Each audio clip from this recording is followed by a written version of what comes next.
Et voilà, nous y sommes. Mars 2026, c'est le moment de recommencer le potager.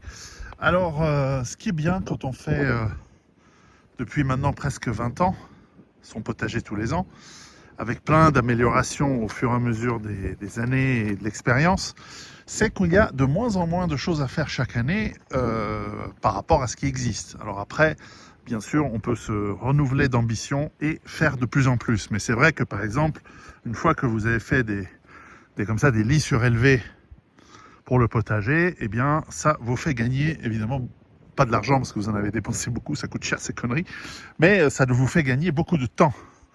Alors voilà mon objectif pour le mois de mars, ce sera très simple, je ne plante pas encore, mais voilà, j'ai fait le plein de terreau et d'engrais. Voilà, c'est du truc classique, hein, du truc que j'ai acheté en jardinerie en France, d'autres en Suisse. Et je vais enlever, première phase, je vais enlever tous les restes de verdure qui n'est pas pérenne, les choux, tout en faisant attention de laisser les quelques vestiges de ce qui pourrait pousser, comme les poireaux, les choses comme ça. J'enlève toutes les herbes qui n'ont pas lieu d'être, voilà, qui traînassent et qui ont poussé malgré tout pendant l'hiver. Voilà. Et je vais re-remplir, parce que la terre a tendance à se tasser, je vais re-remplir avec du terreau pour être bien. Et on va replanter. Donc cette année, ça va être... en fait, je suis obligé de rester avec des pommes de terre ici parce que j'ai pas eu le temps de toutes les déterrer. Donc ça sert à rien que je mette autre chose. Donc ici, ça va être patate. On verra si elle repousse. Ça va être une tentative. Voilà, c'est comme ça. J'ai pas le choix. En revanche, ici, on va mettre... peut-être pas des choux parce qu'il y en a eu l'année dernière, mais on va mettre... voilà, il y a des poireaux d'hiver qui existent encore. Donc on va peut-être les manger. Mais j'ai mis des oignons déjà, mais on va mettre ici courgettes, peut-être des petits pois, peut-être des haricots, on verra. Et ici dans la nouvelle partie, là je vais mettre peut-être des pommes de terre, parce que c'est une terre vierge. J'ai planté, on va voir voilà, à chaque fois j'ai pris le truc, on va voir si les composts sont pleins cette année. Ici normalement j'ai mis plein de fraises, donc elles vont pousser bientôt.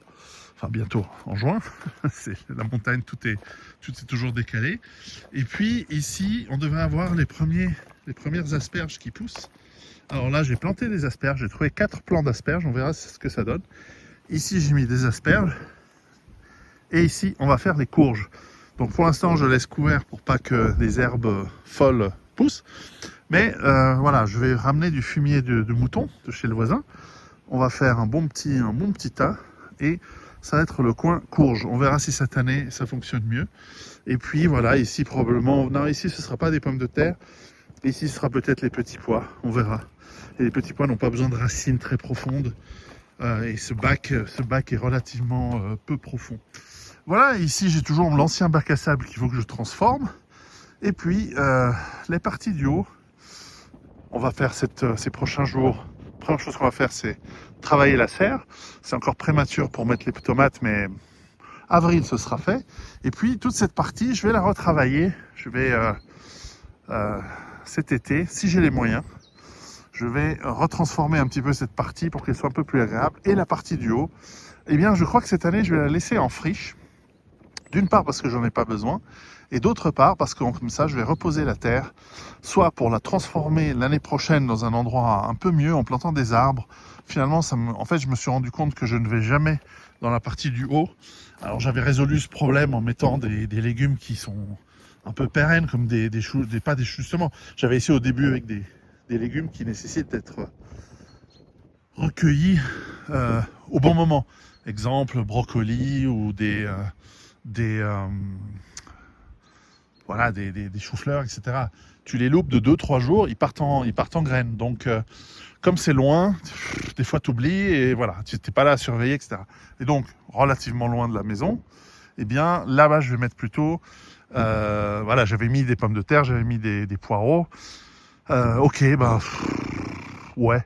Mais en fait, c'est chiant de faire 20 mètres. C'est dire à quel point c'est ça un des concepts de permaculture, d'avoir des zones.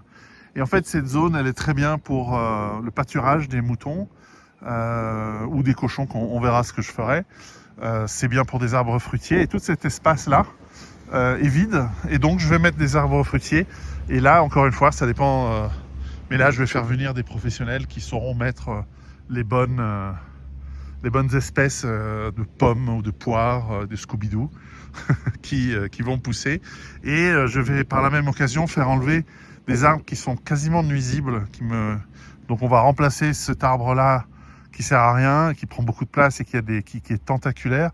Là-bas, j'ai du bambou qui pousse. Ça commence à m'énerver.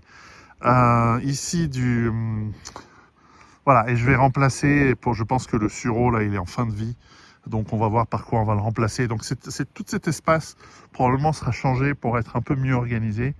Avec peut-être un bac surélevé, mais plutôt de fleurs, parce qu'il faut aussi nourrir les abeilles. Et puis ici, le fameux bac surélevé que je devais faire ici, eh ben, le jardinier a oublié, a oublié de venir. Donc je remplacerai ce jardinier par un autre jardinier qui va m'en faire comme celui qui m'a fait en bas, mieux. Voilà. Donc voilà, la serre est toute sèche après l'hiver. Je vais m'en occuper. En tout cas, les Ouija, là, les trucs machin là en terre cuite, ils ont tenu, ils n'ont pas pété. Donc ça, c'est une bonne nouvelle. On a déjà l'eau, j'ai déjà recueilli de l'eau de pluie. Et donc, je vais les remplir, refaire tout ça, enlever toutes ces... Et je vais voir si je pense que cette année, ça va être uniquement concombre et et tomates. Je ne vais pas faire de autre chose. Pas de courgettes, pas de melon. Non, c'est trop compliqué. Et voilà. Et donc, la partie en haut, je vois qu'il faut que je refasse c'est toujours la même chose dès qu'on met des planches en bois qui tiennent la terre en hiver avec le poids de la neige, ça s'affaisse. Mais j'ai fait la demande pour faire une deuxième serre. Là aussi, d'abord la demande d'autorisation de construire. En Suisse, c'est très réglementé. Et une fois que ce sera fait, à ce moment-là, deuxième serre. Et donc, ce sera bien pratique de doubler la production de serre, de légumes et de tomates. Voilà. Donc, en mars, on prépare les choses. Pour les gens qui sont en plaine, hein, tout ça, ça se fait en février, normalement. Mais voilà, on est en mars, il fait beau, comme c'est souvent le cas en mars, et ça va être l'opportunité donc de bien travailler tout ça, bien vérifier que le compost il a bien pris, et donc peut-être en distribuer un peu sur la terre, et voilà. Je n'ai pas grand-chose à rajouter. Je ne sais pas si je vous en ferai vraiment tous les mois des vidéos comme ça. Je vois que vous êtes peu à les regarder.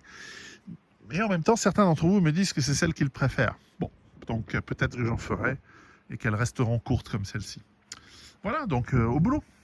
À bientôt. A few moments later.